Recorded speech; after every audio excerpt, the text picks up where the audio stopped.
Sir আমি আপনাকেই phone করতে যাচ্ছিলাম। তোমার আর কতক্ষণ লাগবে? আপনি এটা ধরে নিতে পারেন গন্তব্যে আমরা পৌঁছে গেছি।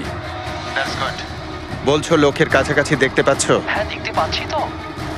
Tendering and estimating department.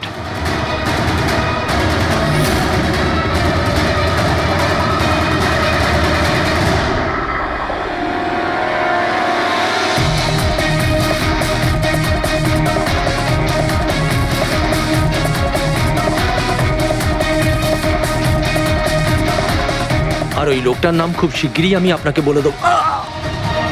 Hello Rohan, hello hello Rohan.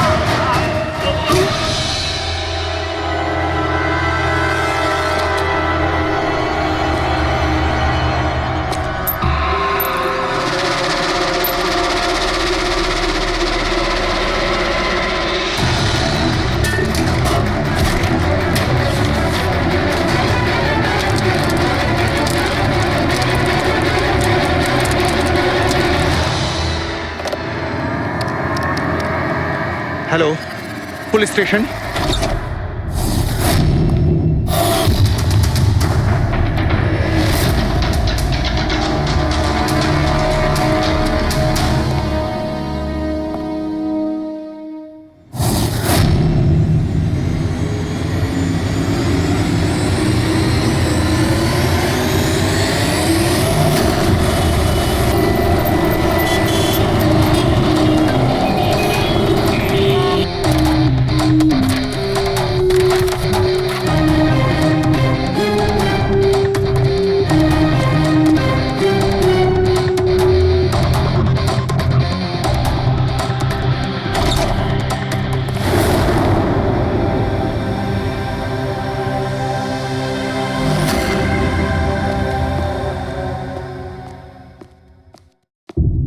Good afternoon, Dr. Saluke. কি গুড আফটারনুন।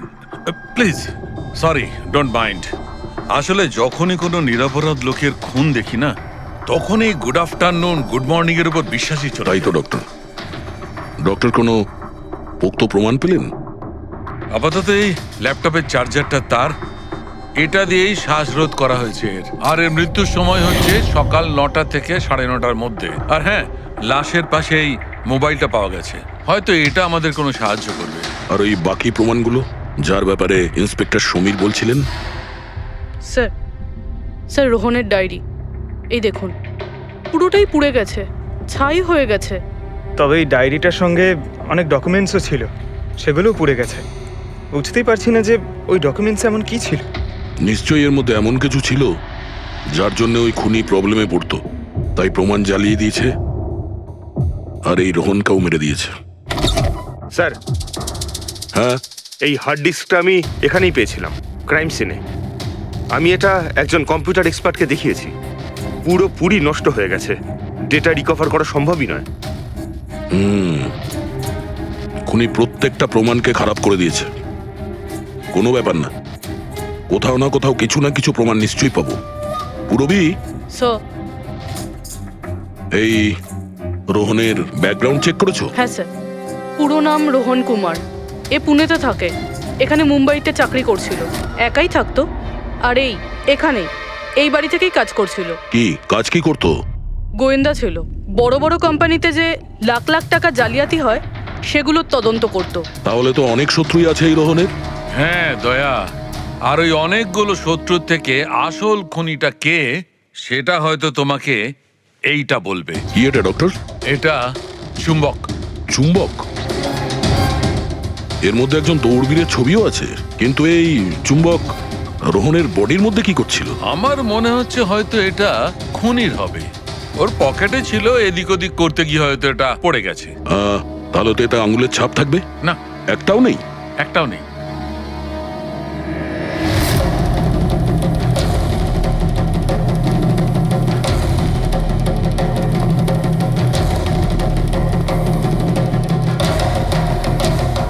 খুনি মনে হয় এখান থেকে এসছে।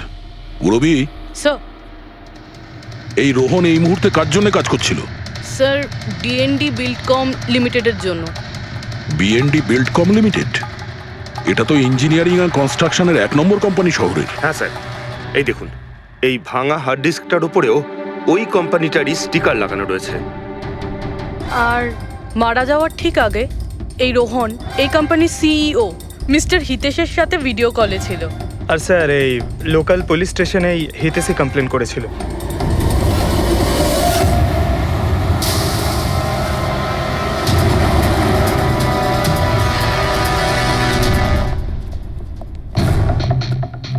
এটা কি এত বড় অফিসে শুধুমাত্র একজনই লোক ছিল নাকি? মনে হচ্ছে স্যার ইন্ডিয়ার ম্যাচ দেখার জন্য সবাই বাড়ি চলে গেছে। আচ্ছা, আজকে ইন্ডিয়ার ম্যাচ আছে। স্কোরটা কি হলো? কোহলি সেঞ্চুরি করতে যাচ্ছে। কি বলছেন স্যার? আপনি কি করে জানলেন? বাইরে ওয়াচম্যান কমেন্ট্রি শুনছিল। ইনভেস্টিগেশন করতে এসেছি, চোখ কান খোলা রাখতে হবে। স্যার, হিতেশের cabin. Mister Hitesh, hi, CID. Please বসুন। আমি আপনাদেরই অপেক্ষায় ছিলাম। শুরু থেকে বলুন সবকিছু। 6 মাস আগে আমি রোহনকে কাজে রাখি। গত 5 বছর ধরে আমাদের কোম্পানিতে যে লোকসান হচ্ছে তা আগে কখনো হয়নি। কি ধরনের ক্ষতি? লোকসানের লিস্ট তো বলে শেষ করা যাবে না। যে টেন্ডারগুলো আমাদের কোম্পানির পাওয়া উচিত ছিল সেগুলো হাত থেকে বেরিয়ে যাচ্ছিল। এই দেখুন, 1100 কোটির রিফাইন্ডিং কন্ট্রাক্ট, 37 কোটির রেলওয়ে কন্ট্রাক্ট, আর 800 কোটির পাওয়ার ট্রান্সমিশন কন্ট্রাক্ট। এটাও তো হতে পারে যে যে সমস্ত কোম্পানি এই কন্ট্রাক্টটা পেয়েছে ওরা আপনার থেকে কম কোট দিয়েছে। সেটাই তো আমি বলতে চাইছি স্যার। যদি অন্য অন্য কোম্পানি এই টেন্ডার পেত তাহলে ব্যাপারটা অন্য ছিল, কিন্তু এই সমস্ত কন্ট্রাক্ট একটা মাত্র কোম্পানিই পেয়েছে। আর সবচেয়ে বড় কথা হলো তাদের অ্যামাউন্ট আমাদের দেওয়া অ্যামাউন্টের থেকে মাত্র 1000 টাকা কম। শুধুমাত্র 1000 টাকা কম? কোন কোম্পানি এটা? XPL infrastructure. XPL infrastructure. তাহলে আপনার মনে হচ্ছে যে আপনার কোম্পানিতে এমন কেউ বেইমান আছে যে স্যালারি আপনার থেকে নেয় কিন্তু কাজ এক্সপিএল এর জন্য করে? 100% কেউ না কেউ তো অবশ্যই আছে। আর রোহন ওই লোকটার খুব কাছাকাছি পৌঁছে গিয়েছিল। ওর লাস্ট ফোন কলে আমায় এটাও বলেছিল যে সেই বেইমান এস্টিমেটিং অ্যান্ড টেন্ডিং ডিপার্টমেন্টের লোক। আচ্ছা, এই ক্রাইম সিন থেকে আমরা এই ড্যামেজড হার্ড ডিস্কটা পেয়েছি। কি আছে এর ভেতরে? স্যার, এটা আমাদের কোম্পানির গত 5 বছরের CCTV footage, call logs, emails, আমাদের কোম্পানিতে কত এমপ্লয়িজ আছে, সমস্ত ইনফরমেশন এতে ছিল। তাহলে এর কপি নিশ্চয়ই আছে আপনার কাছে? আগে হ্যাঁ আছে। আমরা ওটা আমাদের সঙ্গে নিয়ে যাব। শিওর।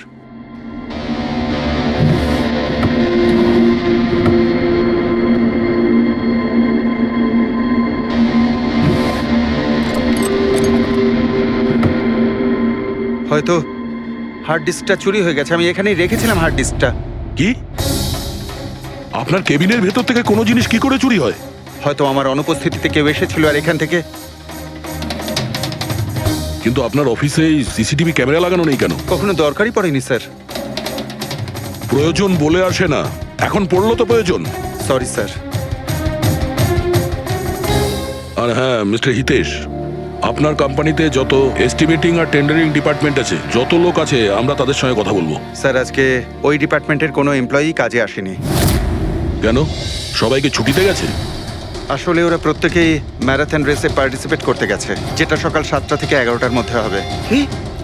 সবাই ওই ম্যারাথন রেসে দৌড়তে গেছে? হঠাৎ করে সবাই এরকম রানার হওয়ার স্বপ্ন দেখছে কেন? আসলে আমাদের কোম্পানি এই ম্যারাথন রেসটা স্পন্সর করছে, তাই আমাদের এমপ্লয়ীদের এটা বাধ্যতামূলক ছিল ওখানে পার্টিসিপেট করা।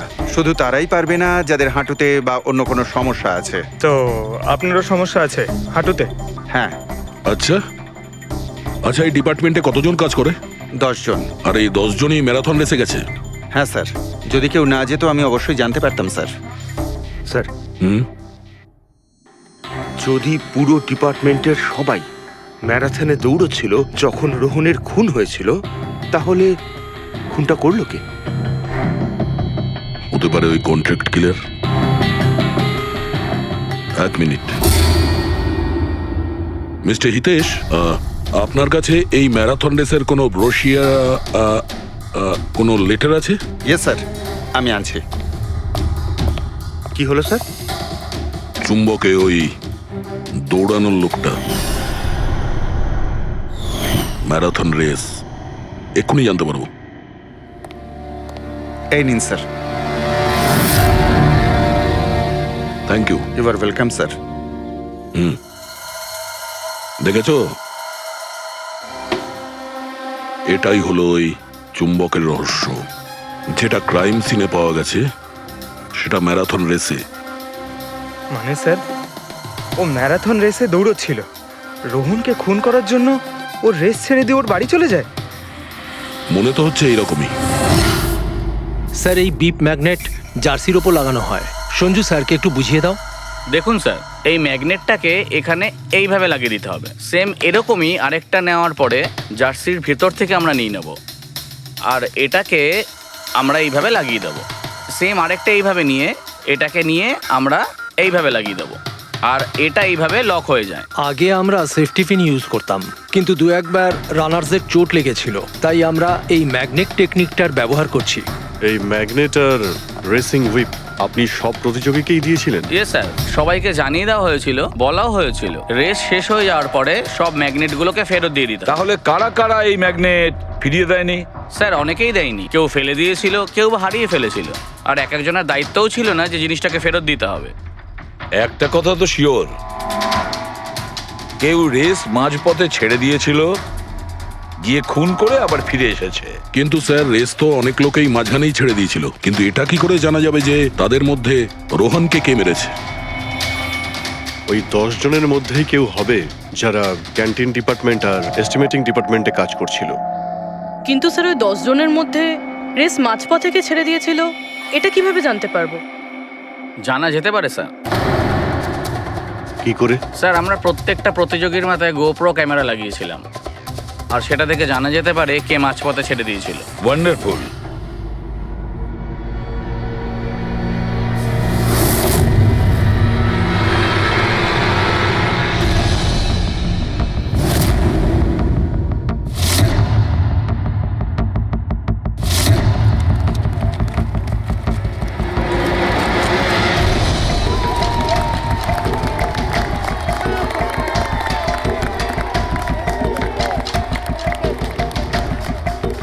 নবীন, এই রিশটা তোকেই জিততে হবে।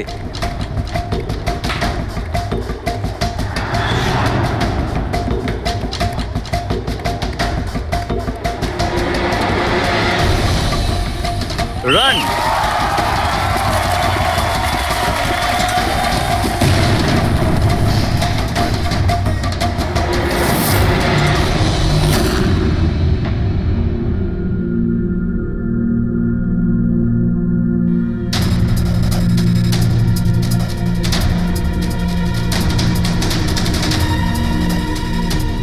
এই 4টে স্ক্রিন, এগুলো ব্ল্যাঙ্ক কেন? জানি না স্যার, আমরা তো সব ক্যামেরা চালু করে এদের দিয়েছিলাম। হয়তো ভুল করে এই 4 জন ক্যামেরা অফ করে ফেলেছিল। ভুল করে করেছে নাকি ইচ্ছে করে?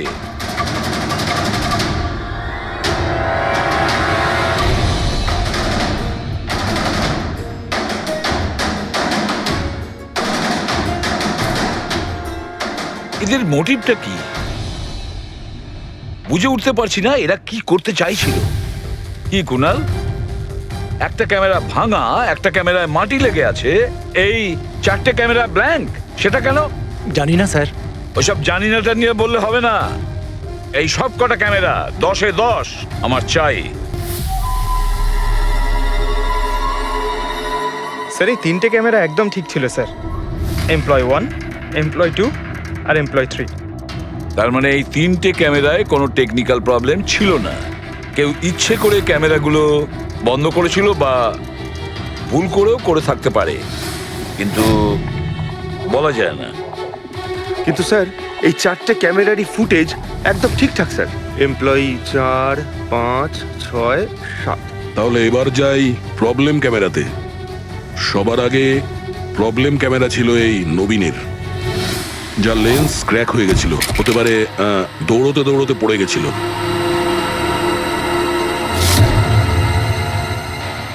হ্যাঁ, আর স্যার, দ্বিতীয় প্রবলেমের ক্যামেরা, মুক্তিরটা, যে রেসের মাঝখানে দাঁড়িয়ে নিজের জুতোর ফিতে বাজছিল। হ্যাঁ, তারপরে ফিতে বাঁধার পরে ওই হাতটাই নিজের লেন্সে লাগায়, আর লেন্সে সমস্ত পিকচারটাই ঝাপসা হয়ে যায়। কিন্তু স্যার, এই মাটি ইচ্ছে করে লাগিয়েছে নাকি ভুল করে?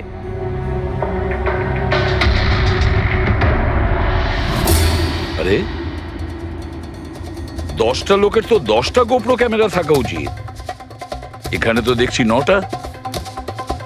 গৌরবের ক্যামেরাটা কি হলো, সেটা কোথায়? স্যার ওই ক্যামেরাটা হারিয়ে গেছে, গৌরব ওটা ফেরত দেয়নি। তাহলে স্যার এই গৌরবই খুনি, ওকে ধরে ফেলা উচিত। না পঙ্কজ, এইভাবে হয় না।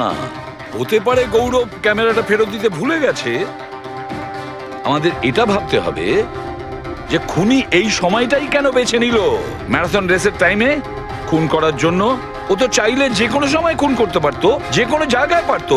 হ্যাঁ, অ্যালিবাইয়ের জন্য স্যার, যাতে ধরা পড়লে খুনি বলতে পারে যে রোহনকে খুনের সময় ও তো ম্যারাথনে পার্টিসিপেট করেছিল। হ্যাঁ, সেই জন্য ও রেসেও পার্টিসিপেট করেছিল আর রেস কমপ্লিট করেছিল। তার মানে স্যার রেসকে মাঝখান থেকে ছেড়ে ও চলে গেছিল, তারপরে গিয়ে খুন করলো, আর খুন করার পরে এসে রেস আবার শেষ করলো। এক্স্যাক্টলি। কিন্তু স্যার এই ফুটেজ থেকে কিভাবে জানতে পারবো কে রেস ছেড়ে চলে গেছে, খুন করেছে, আবার রেস জয়েন করেছে? স্যার এই ব্যাপারটা আপনি টাইমিং চিপ থেকে জানতে পারবেন। টাইমিং চিপটা আবার কি? আজকাল ম্যারাথন রেসে বিজেতা কে জানার জন্য আরএফআইডির ব্যবহার করা হয়। RFID মানে রেডিও ফ্রিকোয়েন্সি আইডেন্টিফিকেশন। আগে হ্যাঁ, ও, এই টেকনিক থেকে একটা জিনিস জানা যেতে পারে যে একজন রানারের প্রত্যেকটা ল্যাব কমপ্লিট করতে কত সময় লেগেছে। RFID, radio frequency identification. Sir এটাই হলো চিপ, আর এটা রেসের ম্যাট, আর এটাই আরএফআইডি টেকনিকে চলে। দেখুন স্যার। ও, তার মানে রেস শুরু হতেই যখন কোনো রানার এটা ক্রস করে তখন এই টাইমিংটা ওই মুহূর্তে শুরু হয়ে যায়। একদম স্যার, অফিসের কার্ডের মতন স্যার। ঠিক আছে, এটা তো বুঝতে পারলাম, কিন্তু এটা কি জানতে পারা যাবে যে কেউ রেস মাঝপথে ছেড়ে দেয় আর পরে আবার এসে জয়েন করে? এরও উপায় আছে স্যার। স্যার এই ম্যারাথন রেস 31 কিলোমিটারের হয়। এতে 4টে ভাগ, প্রথমটা 5, দ্বিতীয়টা 10, তৃতীয় 15, চতুর্থ 20। চতুর্থ পর্যায় থেকে ফিনিশিং লাইনের দূরত্ব কম করে 1 কিলোমিটার স্যার। তার মানে সব মিলিয়ে 6টা প্যাড, স্টার্টিং লাইনের প্রথম প্যাড আর ফিনিশিং লাইনের 6 নম্বর প্যাড, মাঝখানে 4টে থাকছে, 4টে ধাপ, 4টে প্যাড। যখন কোনো প্রতিযোগীর পা ওই প্যাডের মধ্যে পড়ে তখন আমরা বুঝতে পারি ওই রানার কত টাইমটা নিয়েছে। তাহলে কে রেস মাঝপথে ছেড়েছিল আর কে ছেড়ে যায়নি এটা জানা গেলে এটাও জানা যাবে যে একটা ধাপ থেকে আরেকটা ধাপে যাওয়ার সময় কোন রানারের সব থেকে বেশি সময় লেগেছিল। সবকটারই টাইমিংটা চেক করতে হবে।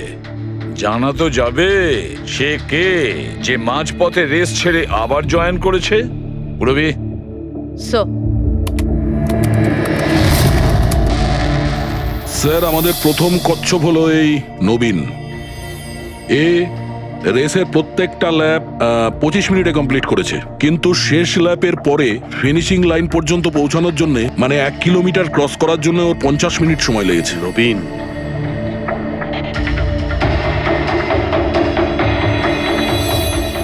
আর স্যার এই মুক্তি, এর টাইম তো রেকর্ডই হয়নি। 15 থেকে 20 কিলোমিটারের মাঝের ধাপ। তাহলে এ হলো দ্বিতীয় সাসপেক্ট।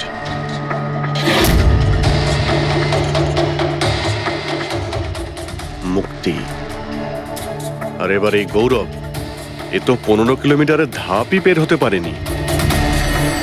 তাহলে এই হলো আমাদের তৃতীয় সাসপেক্ট। স্যার বাকি সবার টাইমিং তো মোটামুটি ঠিকঠাকই আছে। তার মানে এই খুন এই 3 জনের মধ্যেই কেউ করেছে, মুক্তি, নবীন আর গৌরবের মধ্যে। যদি নবীন খুন করে থাকে তাহলে সে রেস ছেড়েছে 20 কিলোমিটার আর ফিনিশিং লাইনের মাঝপথে। পেড্রিক, পঙ্কজ, বাইক নিয়ে যাও, এবার স্পিডে যাবে ওই রুটেই। আর খেয়াল করো যেখানে ওই 3 জন যেখানে রেস ছেড়েছে সেখান থেকে রোহনের বাড়ি কতটা দূরে আর কত সময়।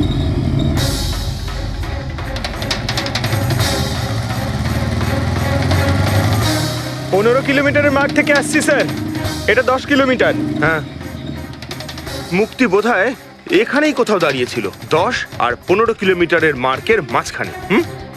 এই আমি স্টপ ওয়াচটা অন করলাম আর আমি চললাম রোহনের বাড়ি। থাম পঙ্কজ, এই রাস্তাটা দিয়ে। এই রাস্তা দিয়ে? হ্যাঁ, এই রাস্তাটা। চলুন। আরে আস্তে চালা না। হ্যাঁ।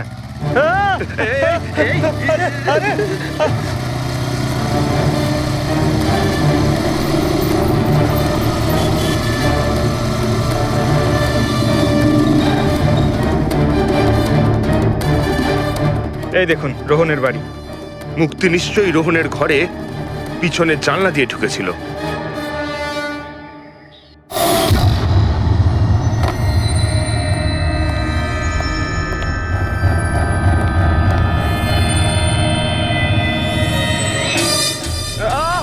আরে অ্যাক্টিং করতে বলেছিলাম। থাম।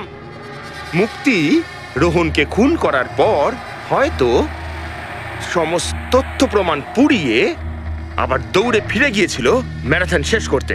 চল আমরা আবার যাব সেই ম্যারাথনের ওখানে 20 কিলোমিটারের মার্কটার কাছে।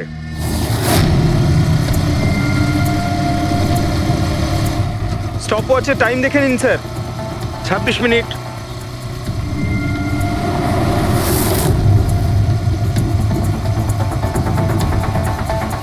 বাহ, আরে ব্যাস ব্যাস ব্যাস। এবার মুক্তি পৌঁছলো 20 কিলোমিটারের মার্কে পাক্কা 30 মিনিট পরে। আর তারপর এখান থেকেই হয়তো ও রেসটা শেষ করেছিল।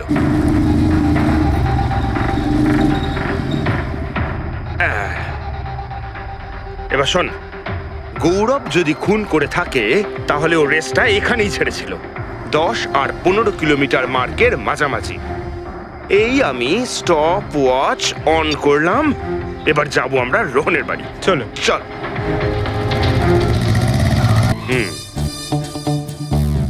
হ্যাঁ, একদম পুরো বিশ্বাস আছে আমার। Excuse me. এই ছাড় ছাড় ছাড় ছাড়। আরে আরে আরে মরে যাবো তো। চল।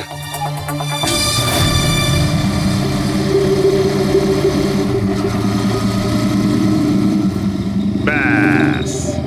একটু দাঁড়ান, আমি বুঝতে পেরেছি। আমি বলছি, এই গৌরব রোহনের বাড়ি থেকে 15 থেকে 20 কিলোমিটার দূরে রেসে আবার জয়েন করেছিল, তাই না? শাবাশ। হ্যাঁ। আমার সাথে থেকে থেকে তোরও তো বুদ্ধি খুলে গেছে। আর এই সব কিছু করতে গৌরবের টাইম লেগেছিল পুরো 27 মিনিট। এবার দেখা যাক নবীনের কত লেগেছিল। এবার যদি নবীন খুন করে থাকে তাহলে ও নিশ্চয়ই এখান থেকে গেছিল, যেখানে ও পড়ে গেছিল। এই আমি স্টপ ওয়াচ অন করলাম। এবার যাওয়া যাক রোহনের বাড়ি। চল। চলুন স্যার। ওকে পঙ্কজ, 3 জন রোহনের সাথে এরকমই কিছু করেছিল। ব্যাস। রোহনকে খুন করে নবীন এইখানে এসে পৌঁছেছিল ফিনিশিং লাইনের সামনে, যেখানে ও ক্যামেরাটা দ্বিতীয়বারের জন্য সরিয়েছিল। আর এই সব কিছু করতে ওর লেগেছিল হয়তো 48 মিনিট। স্যার, জানতে পেরেছি 3 জনের কত সময় লেগেছিল। আচ্ছা, তাহলে বলো মুক্তির কত সময় লেগেছিল? মুক্তির লেগেছিল 30 মিনিট। আর টাইমিং চিপ অনুযায়ী 39 মিনিট লেট ছিল। আর গৌরব? গৌরবের 27 মিনিট। আরও ম্যারাথন রেস থেকে নিখোঁজ ছিল 24 মিনিটের জন্য। নবীনের লেগেছিল 48 মিনিট রোহনের বাড়ি গিয়ে ওকে খুন করে ফিরে আসতে। আর টাইমিং চিপ অনুযায়ী এই নবীন 50 মিনিট লেট ছিল। হ্যাঁ, আমাদের খুনি এই 3 জনের মধ্যেই কেউ হবে, নবীন, গৌরব আর মুক্তির মধ্যে। মিস্টার নবীন, একটা কথা বলুন। এই রেসে আপনি প্রত্যেকটা ল্যাপ 25 মিনিটে কমপ্লিট করেছেন, কিন্তু ফিনিশিং লাইনের আগে ওই 1 কিলোমিটার যেতে আপনার 50 মিনিট সময় লেগেছিল। কেন? স্যার, ওই 20 কিলোমিটার পুরো করার পর আমি নিচে পড়ে গেছিলাম। আর স্যার, ওই আমার পায়ে চোট লেগেছিল আর ক্যামেরাটাও ভেঙে যায়। স্যার, লাস্টের 1 কিলোমিটার আমি কতটা কষ্টে পুরো করেছি স্যার আমিই জানি সেটা। এই আঘাতটা কোথায় লেগেছে আপনার? স্যার, এইখানে দেখুন স্যার। পট্টিটা খোলো। হ্যাঁ, এইটা।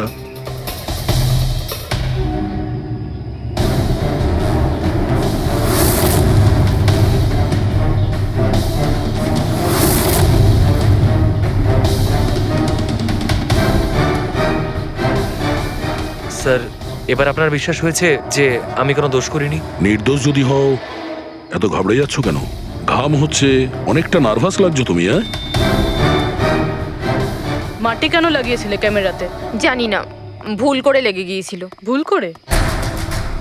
15 থেকে 20 কিলোমিটার ধাপও ভুল করে ছেড়ে দিয়েছিলে নাকি? আমি তো কোনো ধাপই ছাড়িনি, সমস্ত ধাপই পুরো করেছি। কিন্তু টাইমিং চিপ তো অন্য গল্প বলছে। টাইমিং চিপ খারাপও তো হতে পারে। আপনি একজন মেশিনের উপর বিশ্বাস করবেন নাকি একজন জীবন্ত মানুষের উপর?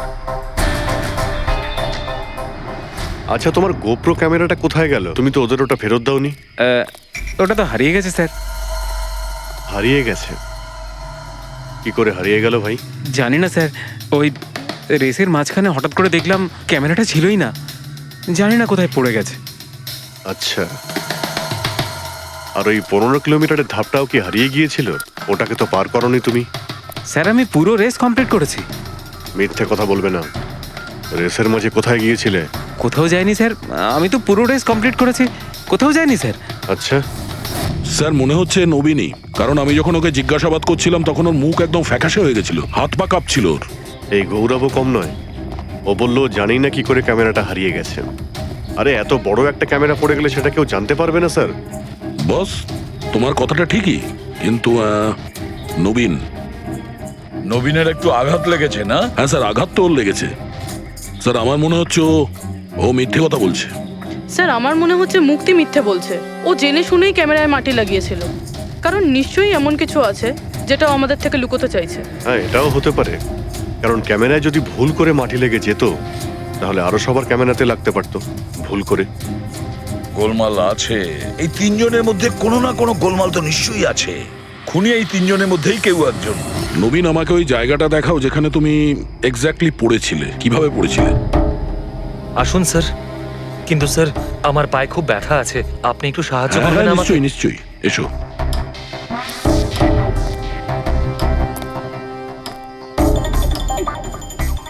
স্যার আমি এখনো বলছি আপনাকে, আপনি নিজের টাইম ওয়েস্ট করছেন। এমনটা যেন না হয় যে আসল খুনিই পালিয়ে যায়। সিআইডির হাত থেকে আজ পর্যন্ত কোনো খুনি না বেরিয়েছে না বেরোতে পারবে, নিশ্চিন্ত থাকো। হ্যাঁ স্যার ওই যে এখানে আটকেই আমি পড়ে যাই। এখানে? হ্যাঁ স্যার। স্যার পড়ে যেতেই আমার ক্যামেরাটাও ভেঙে যায়। আচ্ছা, তারপর আমি ক্যামেরাটা আবার লাগালাম, তারপর রেস স্টার্ট করলাম। প্রচুর ব্যথা নিয়ে তুমি এই রেসটা ফিনিশ করেছো। হ্যাঁ স্যার, এখনো খুব ব্যথা। তুমি পড়েছিলে এইখানে, এই জায়গাটায়?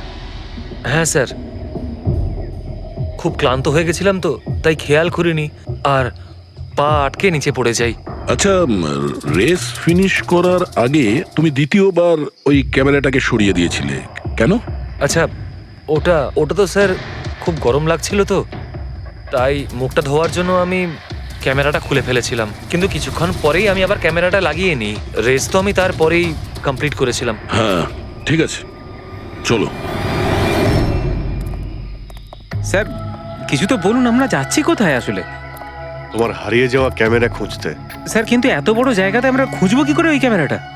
প্রত্যেক ক্যামেরাতে একটা চিপ লাগানো আছে, আর এই ম্যাপ বলছে তোমার ক্যামেরা এইদিকেই আছে। চলে এসো।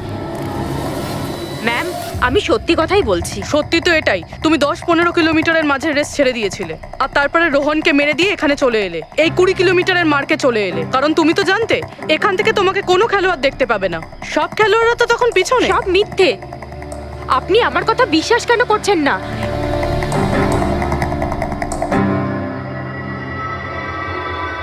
কি কি খুঁজছো? আমি কিছু তো না। কিছু আছে ওখানে? না, কিছু না। আচ্ছা, ওই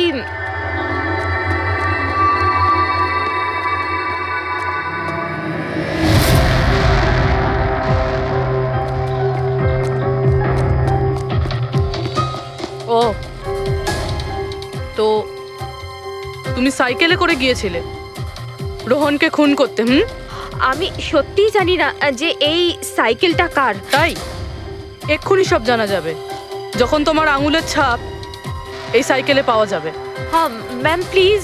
হ্যাঁ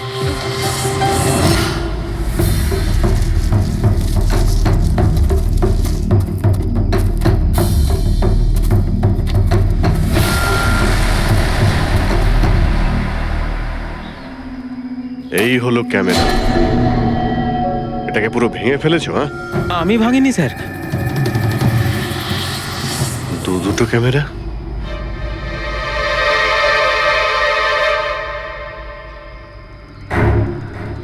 এই ক্যামেরাটা আবার কার? স্যার স্যার সরি, আমি আপনাকে মিথ্যে বলেছি স্যার, কিন্তু আমি আপনাকে সব সত্যি কথা বলে দিচ্ছি স্যার। বলো, তাহলে সত্যি বলার মুড হয়েছে তোমার? বলো। আসলে আমি এই জঙ্গলে না ড্রাগস নিতে এসেছিলাম, ওই গায়ের জোর বানানোর ড্রাগস, যাতে আমার গায়ে শক্তি আসে আর আমি জোরে দৌড়ে এই রেসটা জিতে যেতে পারি। সেই জন্যই আমি ক্যামেরাটা ভেঙে দিয়েছিলাম। খুব ভালো মজা করো তুমি। জোরে দৌড়ানো ড্রাগ নিয়েছিলে ম্যারাথনে, যেখানে অনেকক্ষণ দৌড়তে হয় আস্তে আস্তে, সেখানে জোরে দৌড়ানো ড্রাগের দরকার ছিল। মজা করছো? হ্যাঁ, এটা কার ক্যামেরা? আমি জানি না স্যার। কোনো ব্যাপার না, সব জানতে পেরে যাব। আমি অপরাধ করেছি, কিন্তু ওটা নয় যেটা আপনি ভাবছেন।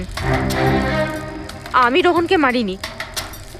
আমার দোষ শুধু এটুকুই যে আমি রেসটা জেতার জন্য একটু চালাকি করেছিলাম। বুঝলাম না, কি করেছো তুমি? আমি জানতাম না যে টাইমিং চিপ প্রত্যেক ধাপে রানারের টাইম নোট করবে। আমি ভেবেছিলাম শুধু রেসের প্রথমে আর শেষে টাইম ক্যালকুলেট হবে, আর তাই 10 কিলোমিটার পর্যন্ত এসে ক্যামেরায় মাটি লাগিয়ে দিয়েছিলাম আর ওখান থেকে সাইকেল নিয়েছিলাম।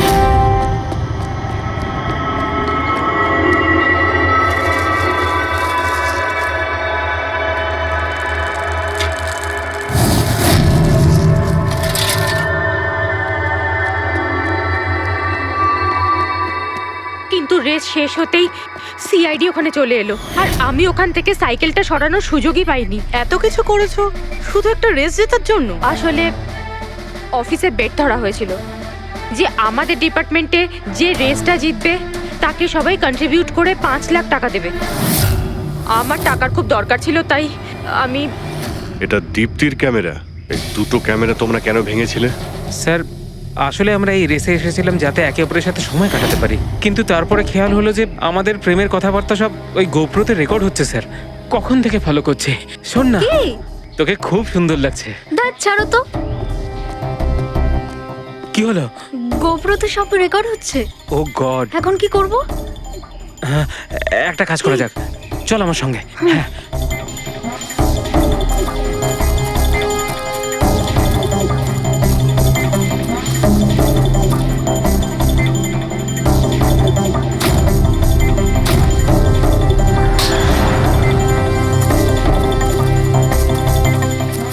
আরে তোমরা তো অদ্ভুত কাজ করেছো। আরে এতে তো কোনো সাউন্ড রেকর্ডই হয় না। তোমরা তো বোকার মতো কাজ করেছিলে। হয়তো কে দুটো ক্যামেরা ভেঙে দিয়েছো। কি স্যার, এতে কিছু রেকর্ড হয়নি? স্যার নবীন তো আমাকে ওই জায়গাটা দেখিয়েছে যেখানে ও পড়েছিল, কিন্তু কেন জানি না আমার মনে হচ্ছে যে ও মিথ্যে কথাই বলছে। আরে মুক্তি, স্যার মুক্তি বলেছে যে ও সাইকেলের ব্যবহার করেছে রেস জেতার জন্য। স্যার হতে পারে ও মিথ্যে কথা বলছে আর রোহনকে খুন ওই করেছে। আর গৌরব আর দীপ্তি, ওদের লাভ স্টোরির কি হলো?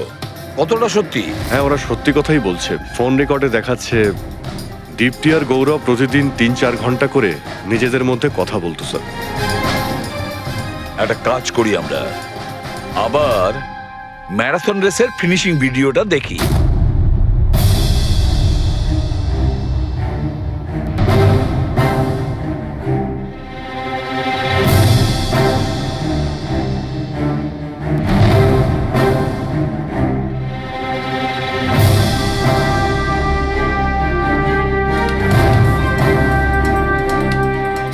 তার মানে গৌরবের ঠিক পরেই এই দীপ্তি ঢুকেছিল।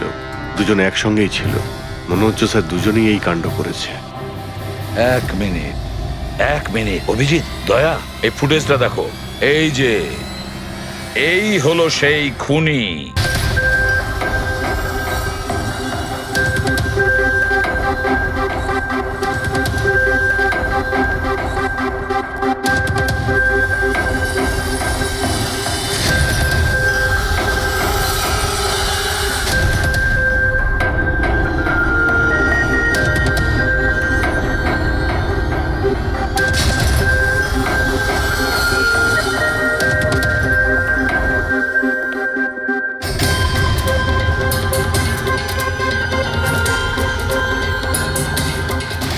স্যার আমাদের এখানে কেন ডাকা হয়েছে? খুনির নাম বলবার জন্য। স্যার সত্যিই খুনি ধরা পড়েছে? তাহলে তাহলে বলুন না স্যার, কে খুনি? আরে বলবো, একটু ধৈর্য ধরো। মুক্তি, 5 লাখ টাকার জন্য তুমি বেইমানি করেছো। 5 লাখ টাকার জন্য। আর গৌরব, তুমি তুমি তো তোমার ভালোবাসা লুকোনোর জন্য বেইমানি করেছো। আর নবীন, তুমি চলো তোমাকে আবার দেখাচ্ছি, রেসের একটা পাওয়ার দেখাচ্ছি। খুব ভালো করে দেখো আর বলো কোথায় ভুল আছে, বলো।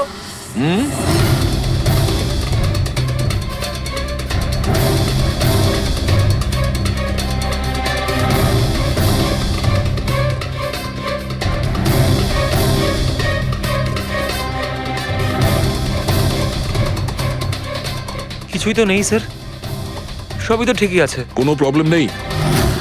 তোমার মনে আছে তুমি বলেছিলে যে ক্যামেরাটা দ্বিতীয়বার যখন তুমি সরিয়েছিলে তারপরে তুমি মাথায় জল ঢেলেছিলে? ওটা তো স্যার খুব গরম লাগছিল, তো তাই মুখটা ধোয়ার জন্য আমি ক্যামেরাটা খুলে ফেলেছিলাম। মিথ্যে বলেছিলে তুমি, নিজের মাথায় জল ঢেলেছিলে। অথচ যখন ফিনিশিং লাইনে পৌঁছলে তখন তো তোমার ভেজা অবস্থায় থাকার কথা ছিল। কিন্তু এই ফুটেজে আমরা কি দেখতে পাচ্ছি? তুমি শুকনো অবস্থায় দৌড়চ্ছ। হয়তো জল শুকিয়ে গেছিল। বর্ষাকালে অত তাড়াতাড়ি জল শুকিয়ে গেল, অদ্ভুত ব্যাপার। তাহলে নবীন, তোমাকে আরো একটা ফুটেজ দেখাই, এই গল্পের শেষ অংশ। বলো, এটা দেখে তোমার কি মনে হচ্ছে?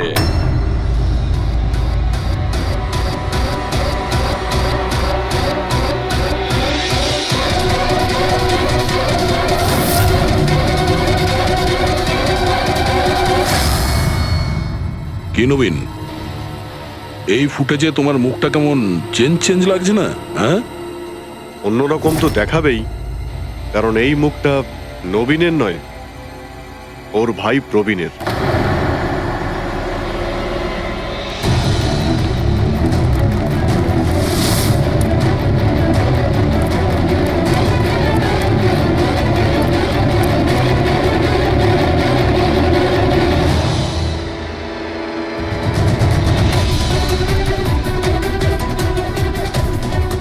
খুব বড় প্ল্যান বানিয়েছিলে তুমি, দারুণ মাথা খাটিয়েছিলে তুমি। প্রথমে 3টে এমপ্লয়ির ক্যামেরা বন্ধ করে দিয়েছিলে,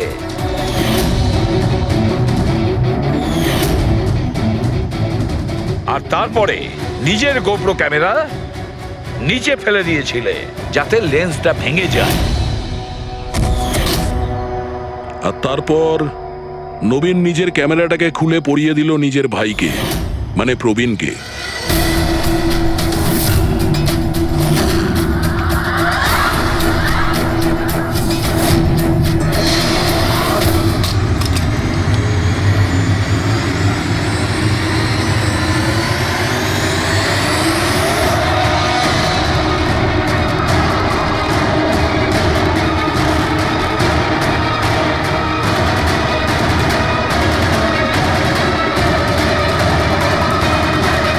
এই ক্যামেরা বদল করার সময় খুব একটা সময় ছিল না, তাই হতে পারে ওই টি শার্টে যখন কাগজটা লাগাচ্ছিল তখন সমস্ত ম্যাগনেটগুলো লাগায়নি, কিছু ম্যাগনেট নবীন নিজের পকেটে ভরে নিয়ে গেছিল।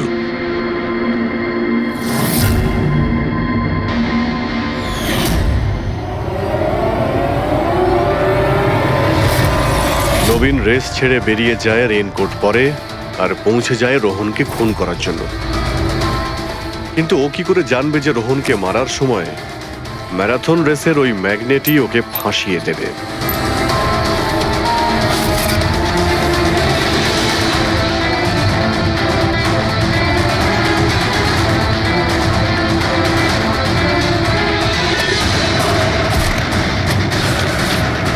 তারপর তুমি পুরো প্রমাণ নষ্ট করলে আর আবার এসে রেসে জয়েন করলে।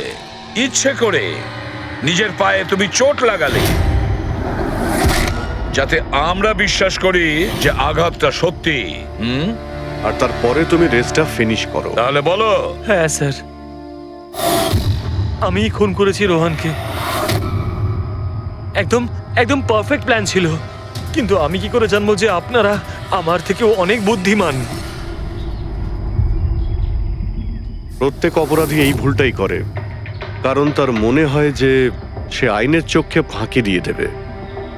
এবারে বলো, ওকে কেন খুন করলে? তাড়াতাড়ি বলো। বিএনডি বিল্ডকনে হওয়া প্রত্যেকটা গন্ডগোলের পেছনে আমিই ছিলাম। আমার জন্যই প্রত্যেকটা টেন্ডার কোম্পানির হাতছাড়া হলো। আর আমি যদি রোহনকে না মারতাম তাহলে ও আমার সমস্ত রহস্য খুলে দিত। তাই আমি লজ্জা লাগার কথা তোমার। যে থালায় খেয়েছো ওই থালায় ফুটো করেছো। আর সেই পাপ লুকোনোর জন্য তুমি রোহনকে খুন করে দিয়েছো। আইন তোমাকে কঠোরতম শাস্তি দেবে। আশা করি ততদিনে ফাঁসির অর্ডার এসে যাবে। নিয়ে যাও এদের।